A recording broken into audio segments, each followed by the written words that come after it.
विराट, जहां तक मैं जानती हूँ पुलिस वाले का खून दौड़ता है ना तुम्हारी रगों में, तो फिर कम से कम इतनी हिम्मत तो रखो कि अपनी आपसी रंजिशों और शर्तों को अपने दम पर जीत सको, सामने वाले के किसी राज को बताकर उसे कमजोर करके नहीं। क्यों? ठीक कह रही हूं ना मैं? अरे तो जाके समझाओ उसे कि दूर रहे मुझसे, उसकी शक्ल से भी नफरत है मुझे। एक दुल्हन को मंडप में इंतजार करता छोड़ दिया तुमने, और क्या करोगे अपनी नफरत जाहिर करने के लिए? जिसके नाम की मेहंदी उसने अपने हाथों पे लगाई थी, आज उसकी जिंदगी में उसके नाम के बस चैलेंज ही रह गए हैं। देखो, ये बकवास मुझे नहीं सुननी। उसे जाके कहिए कि निकल जाए मेरी जिंदगी से। निकल रही थी वो, तुम्हारी जिंदगी से निकल रही थी ना चाहते हुए भी। लेकिन ये जो तुम्हारी जिद है ना कि वो एक किन्नर है, उसे चैन से जीने का कोई हक नहीं, यही तुम्हारी जिद तुम्हारे सामने बार बार उसे खड़ा कर देती है लाके। देखो विराट, एक दिन उसे हमने ही संभालना है। मेहरबानी करके बख्श दो उसे, जी लेने दो उसे इसी गलत फहमी में। इसी में तुम दोनों की भलाई है।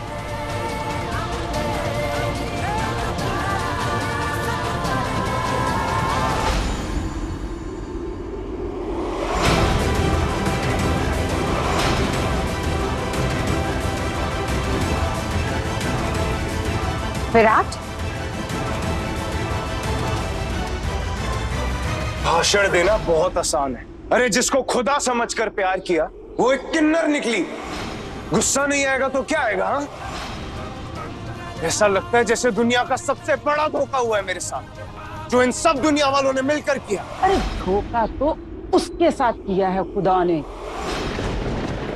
तुम्हें ये समझ में नहीं आता? हाँ, नहीं आता, और समझना भी नहीं चाहता।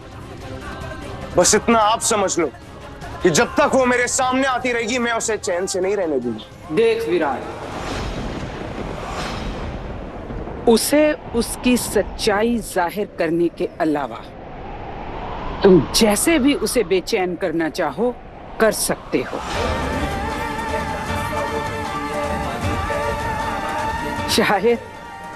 शायद तुम्हारी रूह को सुकून मिल जाए।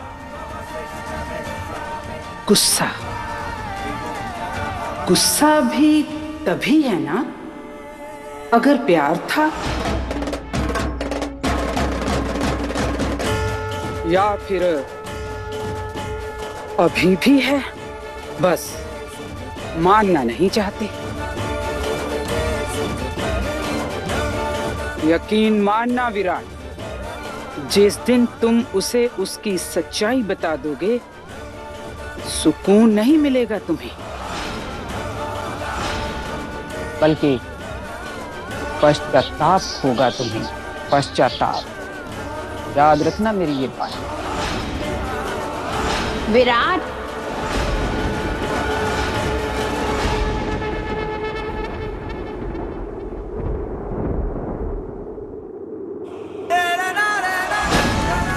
लगता है मल्लिका आंटी झरना को देखकर चली गई।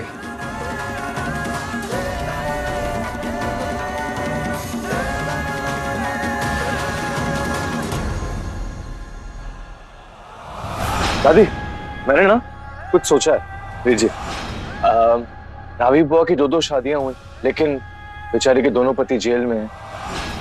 और सिंधु बुआ के पति तो अच्छे हैं ना, उन्होंने तो दूसरी शादी भी नहीं की है। क्यों ना हम उनको वापस ससुराल भेज दें, एक नई लाइफ शुरू करे वो। चल, ऐसी बरखुरदार, ये उसका अपना घर भी है और यहाँ रहने की उसकी अपनी मर्जी है। ऐसी जबरदस्ती नहीं की। हमारे दरवाजे सब के खुले और वो अपनी बेटी की।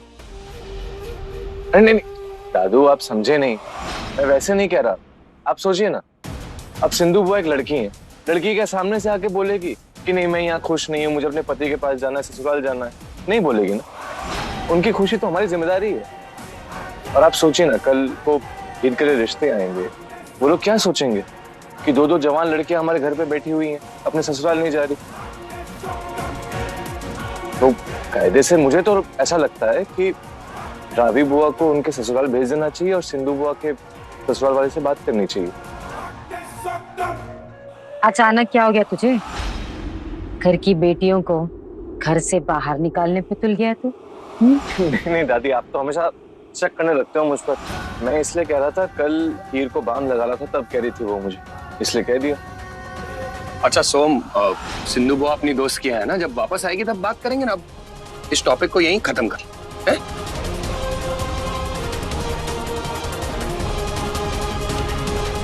एक और बात, अब इतने गरीब तो हम हैं नहीं कि अपनी बच्चियों को जिंदगी भर घर बिठाकर खिला ना सके। अरे नहीं नहीं दादी, मैं ये थोड़ा ना कह रहा हूँ, वो तो हीर कह रही थी इसलिए मैंने कह दिया, नहीं कहूंगा अब।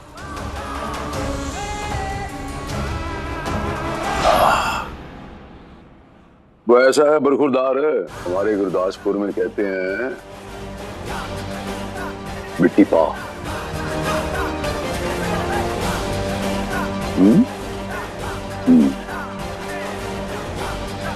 बोल सतनाम श्री वाहेगुरु।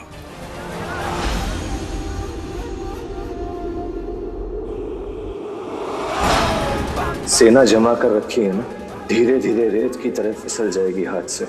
बस हीर वैसे निपट जाए जैसे मैंने प्लान किया है।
हेलो।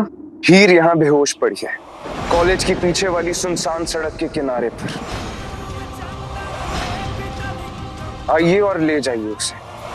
और साफ साफ बता रहा हूँ कि मैंने किया है ये सब। इस बार बता रहा हूँ, अगली बार नहीं बताऊंगा। सीधा किन्नरों के दरवाजे छोड़कर आऊंगा।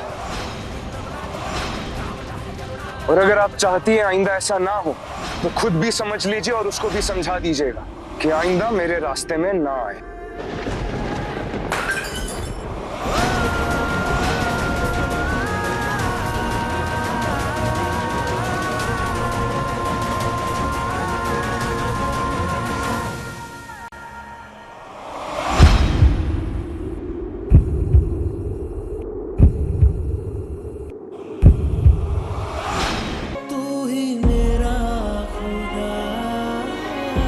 साफ साफ सुनना चाहता है ना तू, तो सुन।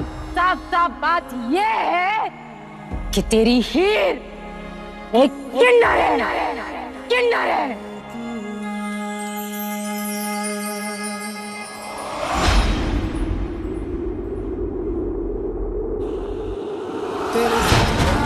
क्यों क्यों हो तुम एक किन्नर?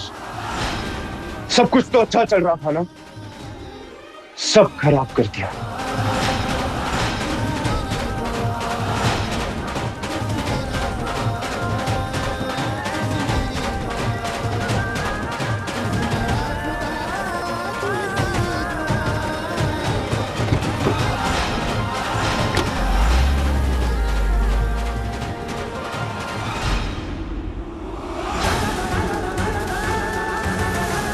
ये छोड़िए, छोड़िए, छड्डो, मेरे साथ चलो, चलो जल्दी। किथे? आप चलिए, मैं रास्ते में बताती हूँ।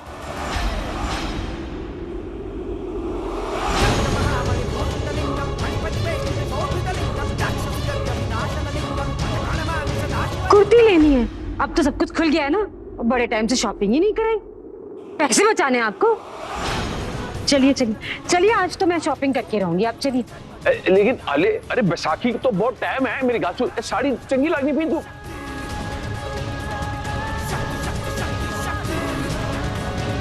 दादी को अचानक से कुर्तियों की कमी कहां से हो गई? सोहम, इनको कोई कुर्तियों की कमी नहीं है। ये शॉपिंग के बहाने कहाँ गए हैं इसका पता लगाओ।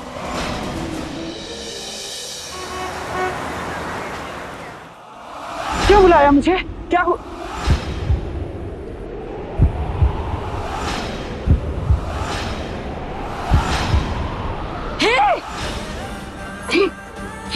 हीर बेटा उठ, उठ बेटा।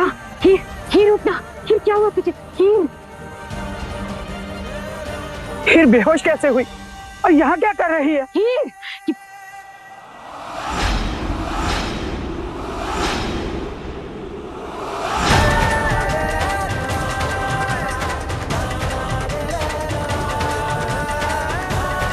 चमेली, इसे कहीं छुपा ले।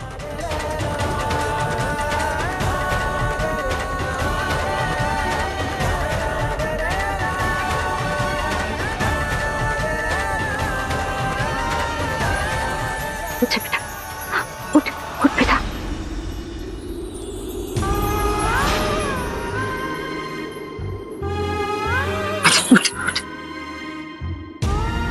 ठीक है ना तू? मैं यहाँ कैसे? तुझे कॉलेज से आने में देर हो गई ना, तो हम बड़े परेशान हो रहे थे, तुझे ढूंढने निकल गए। देखा तो तू यहाँ पर ऐसे पड़ी, कोई चोट वोट तो नहीं आई? नहीं।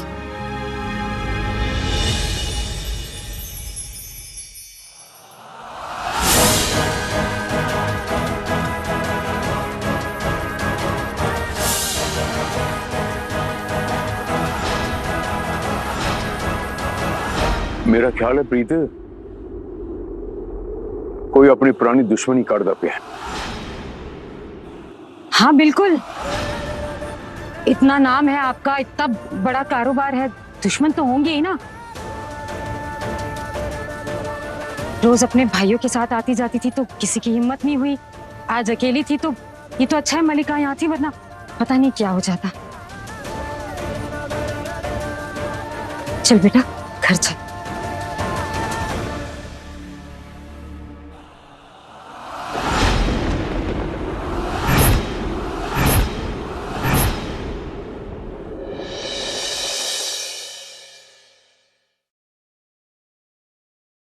बस बस। ये ले दर्जी, खाना खा ले, और जो बचेगा ना गुरविंदर खा लेगी, क्योंकि बाबा जी ने बोला है ना तुझे भगवान की तरह पूछना है, तो तेरा बचा हुआ प्रसाद होगा इसके लिए। गुरविंदर पानी लिया। जी।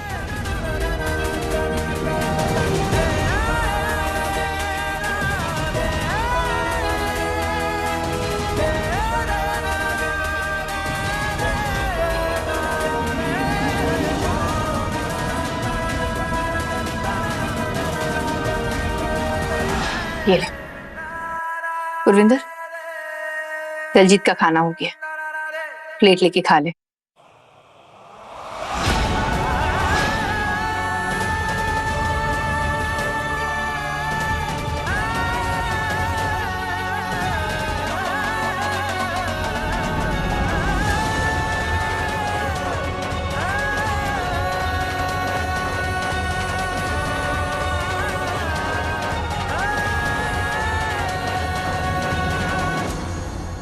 सिंधु, तू रिश्तेदार की शादी में जाए और वहां जाके मेहंदी तू ना लगाए, ऐसा हो सकता है क्या? चल सिंधु, तू मेहंदी लगा, बाद में बात करते हैं। हाँ, बाय।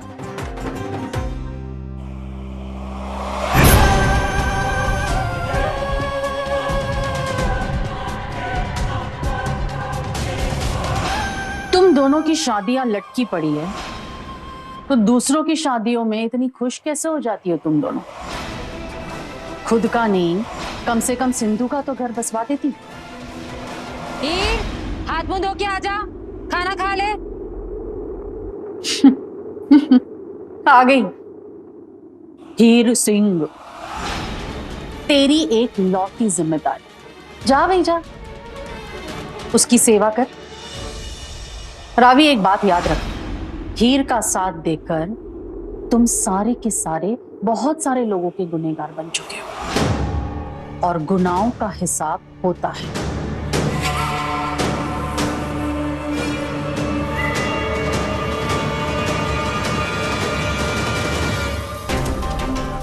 और वो हिसाब मैं करूंगी। शायद इसीलिए इतने थप्पड़ खाने के बाद भी मैं इस घर से जुड़ी हूं।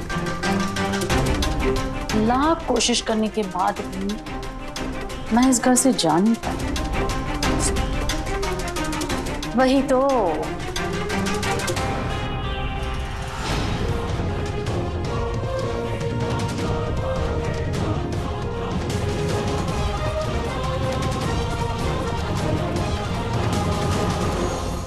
चल बेटा घर चल।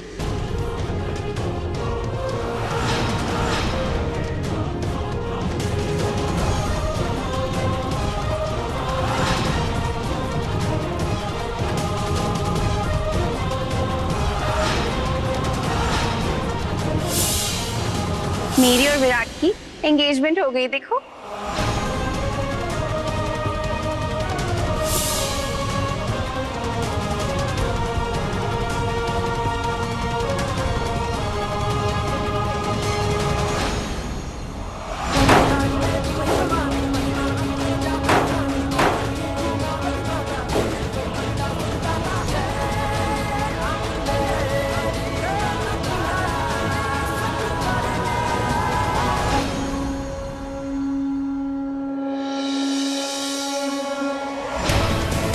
विराट, क्या हुआ इतनी हड़बड़ी में? कुछ नहीं माँ, आने जा रहा हूँ। वीर जी, वहाँ कहाँ जा रहे हैं? ऊपर अपने कमरे में जाके नहा लीजिए। और ये क्या बात हुई, ऐसे दरवाजे से कपड़े खोलते हुए कौन आता है?